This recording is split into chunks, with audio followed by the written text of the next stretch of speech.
Hello, my name is Brage, and I know nothing about making music. I don't get it. But I'm not gonna let being stupid stop me. Just because we're stupid doesn't mean we're hopeless. We can still learn to grow and change, but only if we really try. And we can only really try if we really care. So we're gonna have to learn how to do that too. I'm sorry, my script is wrong. That should say human. Just because we're human. Oops. Anyway, I can do this. I just have to remember 3 things. Maybe 4. Thing 1, make music about something you care about. If you really want to make music, but don't have particularly strong feelings about rugby, then you shouldn't write about rugby. Actually, that does sound pretty cool. So I guess write about whatever you want, but you should pick something to write about. It'll help you stay grounded. As you know, I've chosen mine. It's the ocean. The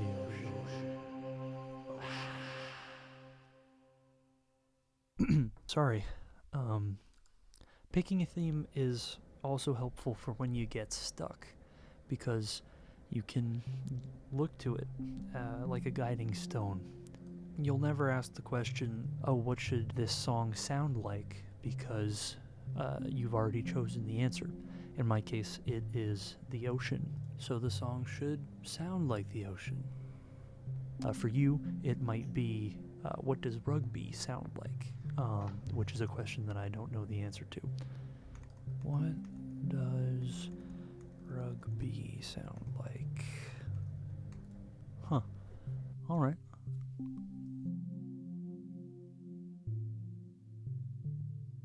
Thing 2, don't go too big. In the past, I've had a lot of creative projects fail because they were way too big, way too ambitious. I would get so wrapped up in these crazy ideas and then forget that I actually then would have to make it, and so wouldn't make it because I can't. Usually it's like ideas for movies, but it's also true for music. Some things you just can't do if you don't have the resources for it. Luckily for me, though, I am a Nepo baby, and my dad has a studio, and I know where he keeps his keys. So I can afford to make something more produced and refined than someone else with less access could.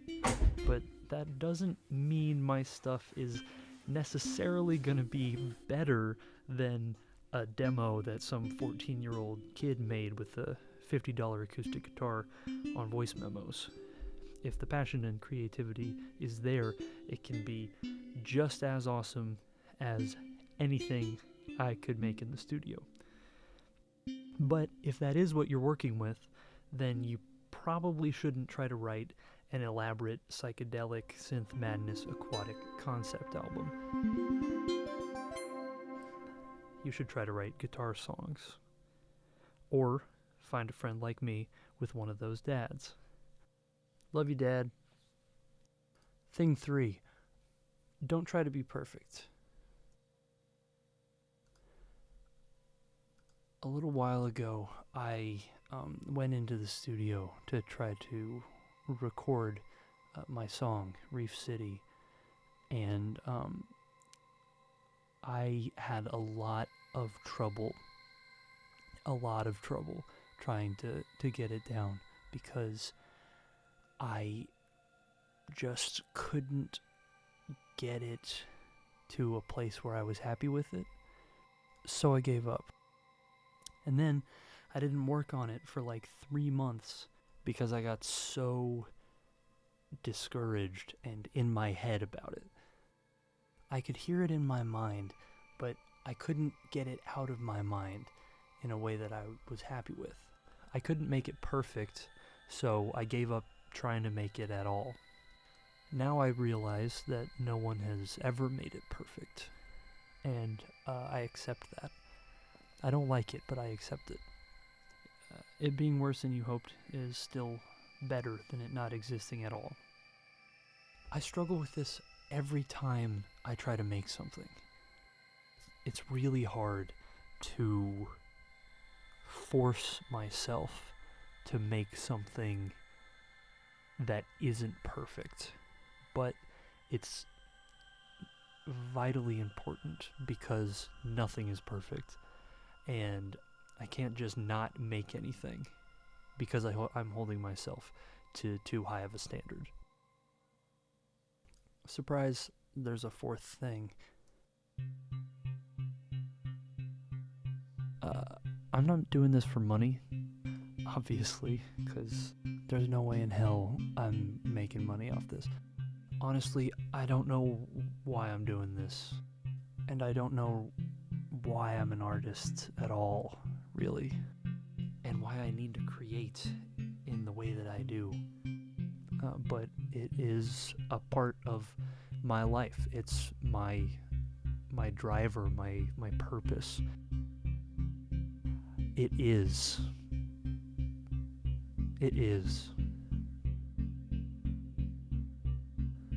So, if you understand that feeling, if you know what it's like to have to create something, for it to be rugby song or die trying, then congratulations, you are an artist. That's what being an artist is. It's having to create, not choosing to create.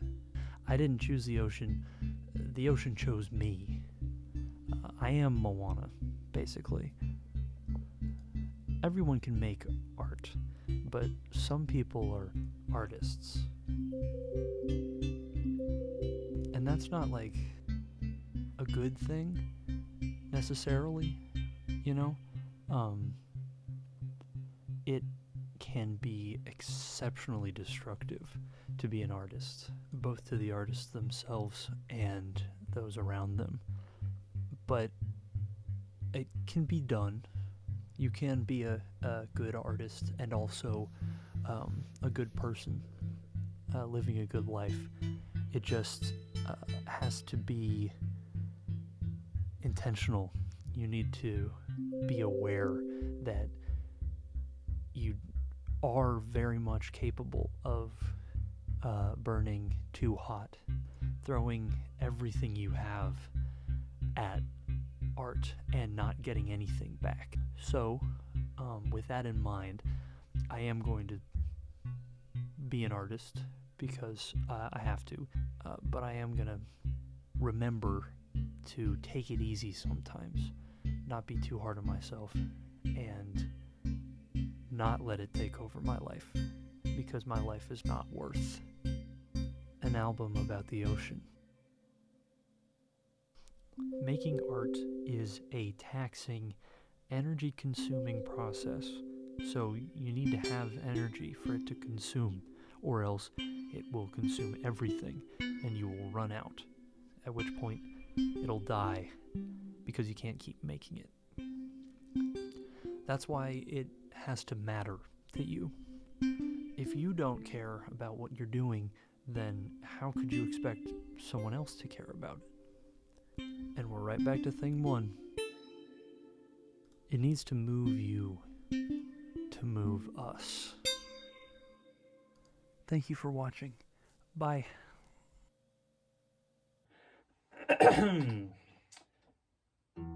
You may have heard of baseball, and you may have heard of pickleball. Again, you may have heard about baseball.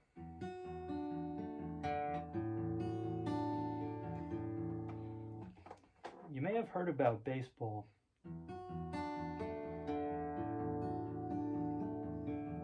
And you may have heard about pickleball. But there's another sport you might not have heard about in the same breath. And I think that's a damn shame. Because this sport is one of a kind. I'm talking about rugby, rugby, rugby, rugby. It's rugby, rugby, rugby, rugby. It's not football or football, it's rugby, rugby, rugby, rugby. I fucking love rugby, rugby, rugby, rugby.